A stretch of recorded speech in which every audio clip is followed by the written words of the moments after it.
Hello friends, എലക്സ്റ്റയുടെ മറ്റൊരു ട്യൂട്ടോറിയലിലേക്ക് എല്ലാവർക്കും സ്വാഗതം.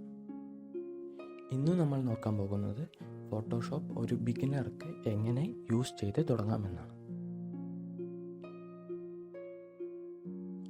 ആദ്യമായി നമുക്ക് വേണ്ടത് ഫോട്ടോഷോപ്പ് ഇൻസ്റ്റാൾ ചെയ്ത ഒരു സിസ്റ്റമാണ്.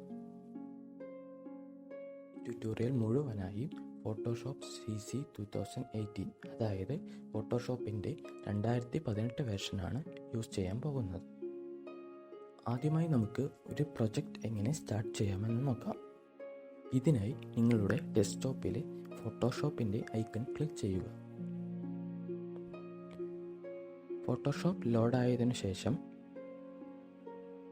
ക്രിയേറ്റ് ന്യൂ എന്ന ബട്ടൺ ക്ലിക്ക് ചെയ്യുക. ഇപ്പോൾ ഒട്ടനവധി ടെംപ്ലേറ്റ്സുകൾ നമുക്ക് ലഭ്യമാണ്. നമ്മുടെ വർക്ക് സ്പേസിൻ്റെ resolution, height, width, background colour എന്നിവ സംബന്ധിച്ച് ഉള്ള ഒരു വിൻഡോ ആണ് ഇപ്പോൾ നിങ്ങളുടെ മുന്നിൽ കാണുന്നത്.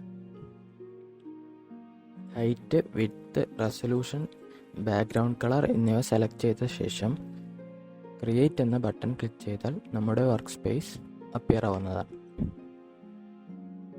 നമ്മുടെ വർക്ക് സ്പേസിന് തൊട്ട് ലെഫ്റ്റിൽ കാണുന്നതാണ് ടൂൾസ് പാനൽ. ഇതിലാണ് എല്ലാ ബേസിക് ടൂൾസും ഉണ്ടാവുക. ഇനി നമുക്ക് ലെയറുകൾ എന്താണെന്ന് പരിചയപ്പെടാം. പുതിയ ലെയർ നിർമ്മിക്കാനായി ന്യൂ ലെയർ എന്ന ബട്ടൺ ക്ലിക്ക് ചെയ്യാം. നമ്മുടെ വർക്ക് സ്പേസിലെ ഓരോ ഒബ്ജക്റ്റിനെയും ടെക്സ്റ്റിനെയും നമ്മൾ ഓരോ ലെയറിൽ പ്ലേസ് ചെയ്യാൻ പ്രത്യേകം ശ്രദ്ധിക്കണം.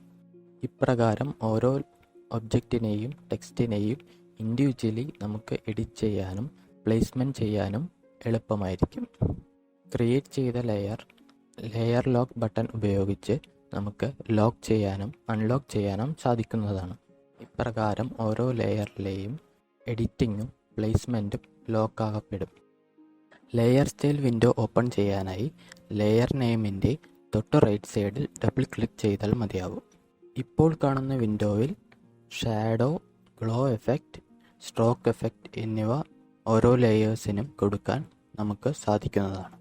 ഇൻഡിവിജ്വൽ ലെയേഴ്സിൽ ഓരോ സ്റ്റൈലുകൾ കൊടുക്കാൻ നമുക്ക് സാധിക്കുന്നതാണ്. വിവിധ ലെയറുകളെ ഒരു ഗ്രൂപ്പായി തരംതിരിക്കുക എന്നതാണ് ഗ്രൂപ്പിംഗ് എന്ന് പറഞ്ഞാൽ. ഇതിനായി ഷിഫ്റ്റ് ബട്ടൺ ഹോൾഡ് ചെയ്ത ശേഷം ആവശ്യമുള്ള ലെയറുകൾ മൗസ് ഉപയോഗിച്ച് സെലക്ട് ചെയ്യണം. ചെയ്ത ശേഷം ഫോൾഡർ ഐക്കൺ ക്ലിക്ക് ചെയ്യണം.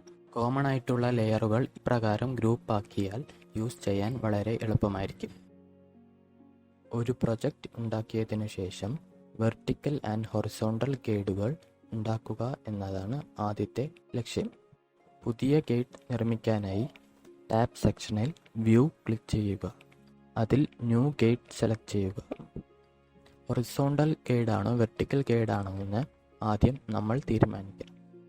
പൊസിഷനിൽ 50% എന്ന് ടൈപ്പ് ചെയ്ത് OK ക്ലിക്ക് ചെയ്താൽ ഗൈഡ് അപ്പോൾ തന്നെ നമ്മുടെ സ്ക്രീനിൽ കാണാവുന്നതാണ്. ഗൈഡുകൾ ഒബ്ജക്റ്റിൻ്റെയും ടെക്സ്റ്റിൻ്റെയും പ്ലേസ്മെൻറ്റിന് സഹായമായിരിക്കും. ഇനി നമുക്ക് ഒരു സാമ്പിൾ ഇമേജ് ഓപ്പൺ ചെയ്യാം. ഇതിനായി ടാബ് സെക്ഷനിൽ ഫയൽ ക്ലിക്ക് ചെയ്ത ശേഷം ഓപ്പൺ ക്ലിക്ക് ചെയ്യുക. ഇപ്പോൾ കാണുന്ന വിൻഡോയിൽ ഇമേജ് സെലക്ട് ചെയ്യുക. സെലക്ട് ചെയ്ത ശേഷം ഓപ്പൺ ക്ലിക്ക് ചെയ്താൽ ഇമേജ് ഫോട്ടോഷോപ്പിൽ ഓപ്പൺ ആവുന്നതാണ്. ഇനി ഈ ഇമേജിൽ അഡ്ജസ്റ്റ്മെൻറ്റ് ലെയറുകൾ എങ്ങനെ ആഡ് ചെയ്യാമെന്ന് നോക്കാം. ഇതിനായി ഇമേജ് ക്ലിക്ക് ചെയ്യുക. അഡ്ജസ്റ്റ്മെൻറ്റിൽ പോയി വേണ്ട അഡ്ജസ്റ്റ്മെൻറ്റ് ലെയർ അപ്ലൈ ചെയ്യാം.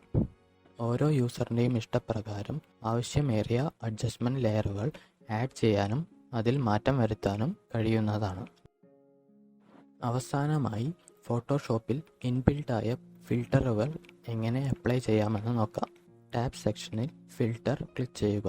ചെയ്ത ശേഷം ഫിൽട്ടർ ഗാലറി ക്ലിക്ക് ചെയ്യുക. ഇപ്പോൾ ഒട്ടനവധി ഫിൽട്ടറുകൾ നമുക്ക് ലഭ്യമാണ്.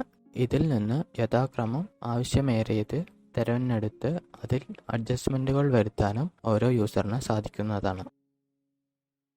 ഈ വീഡിയോയെക്കുറിച്ചുള്ള സംശയങ്ങളും നിർദ്ദേശങ്ങളും കമൻറ്റ് ബോക്സിൽ കുറിക്കാവുന്നതാണ്.